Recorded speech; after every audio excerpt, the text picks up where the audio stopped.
just one of those, one thing that you can use to help diversify your pitches and really get them to play off each other better. So this is where you get to really geek out. Effective velocity has been around for a long time, but it's really come into its own, I'd say, over the last like 10 or so years, especially when we put a name to it. Like, subscribe, comment. If you have questions, please put them in the comments. We love to answer them. We really look forward to it, especially for something as awesome as EV. We both totally geek out over it all the time. So growing up, we talked about how location changed the hitter's timing and how we could use that, but there was no name to it. And nobody really ever talked about it when we were talking about pitch calling and how to sequence pitches together.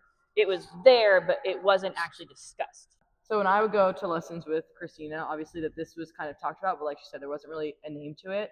And it wasn't until I got to OU, actually, probably before then, actually, at camps and stuff. I feel like, but yeah, it was camps. Yeah. I still have definitely the picture like your last 2 years in high school. Yeah, I saw the picture that at a camp, JT like took my phone and drew it. It's like still on my phone somewhere. Nice. But like that was like the intro to EV for me. And then obviously when I got to college, we dove very deep into it just to, you know, be able to effectively. You can use effectively. It is effective. Yeah.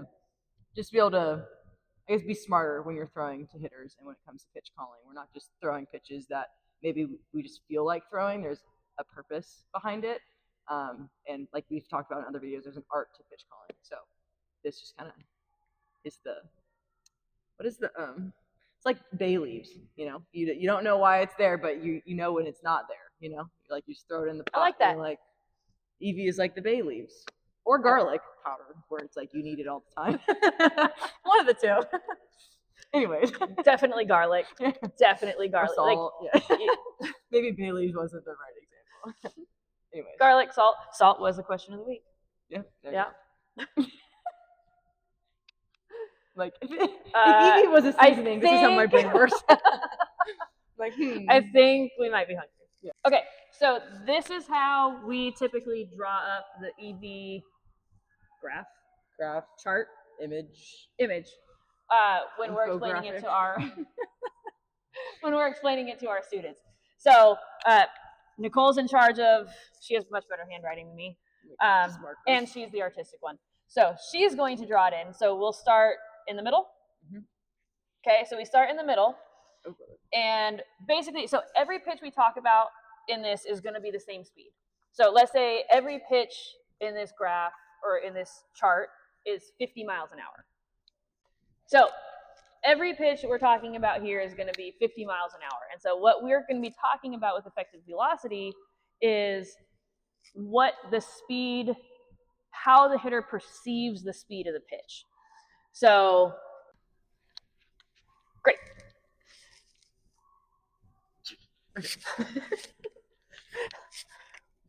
We might have OCD. We might have a problem. Yeah. Very typical pitcher trait. I'm sure all you pitchers and coaches can relate to that. So basically what we're saying here is everything from low in to up and away in this middle band here is perceived as a true speed. So this 50 mile an hour pitch, anywhere in the black, the batter perceives it as being 50 miles an hour.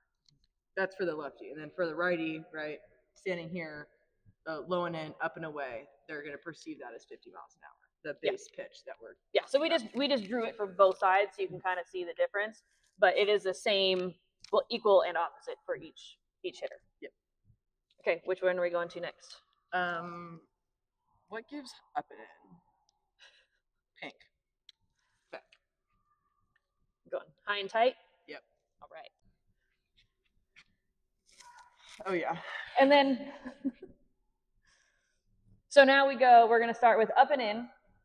And this is really where the hitter is going to perceive the pitch to be at its fastest. So as an object moving towards us gets closer and like closer to our eyes, we perceive it as being faster. So like if you're walking on the sidewalk, there's a car coming at you at 30 miles an hour, that's going to seem like it's going a lot faster than a car going 60 miles an hour in the freeway a couple blocks away.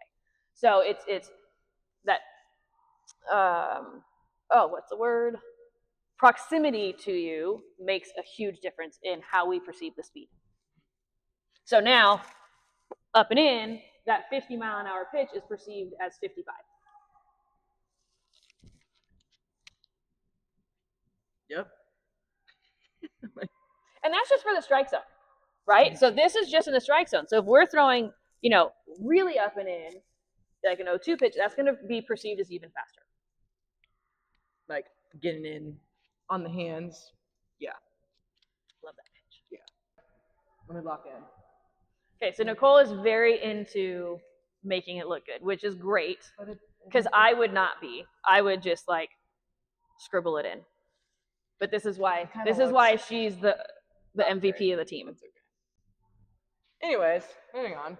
So now we have this kind of, not all the way up and in, but that middle ground.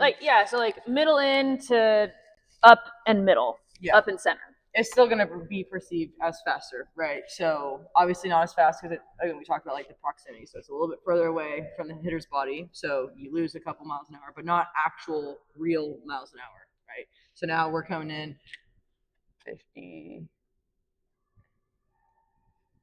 52.5, give or take, miles an hour is the perceived speed, not the actual miles an hour, but what the hitter is perceiving.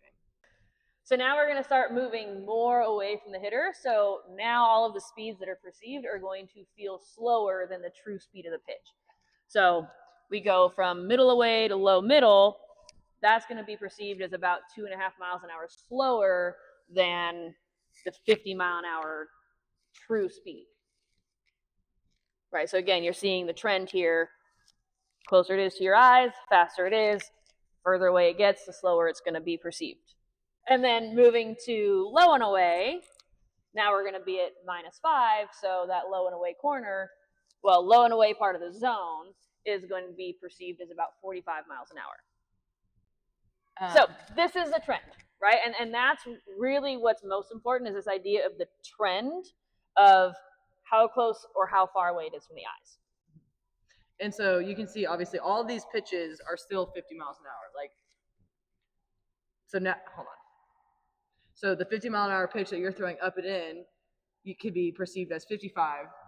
And then you throw that same pitch, same speed, low and out. Now it's 45, right? Now you have a 10-mile-an-hour spread with the same speed pitch. So then it starts to get fun when you start mixing in different pitches that are different speeds. It's fun. EV's fun. Yeah. And this is one reason why your changeup doesn't have to be slow. Mm-hmm. I am on a freaking mission with changeup. Oh my god.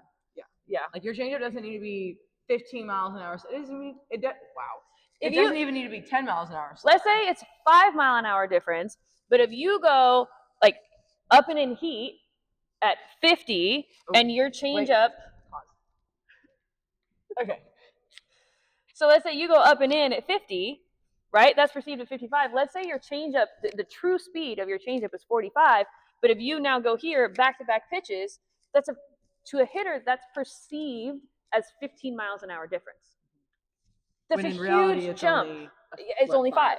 5 mile an hour difference. So, EV can really help differentiate your pitches and really help bring out the best in them when...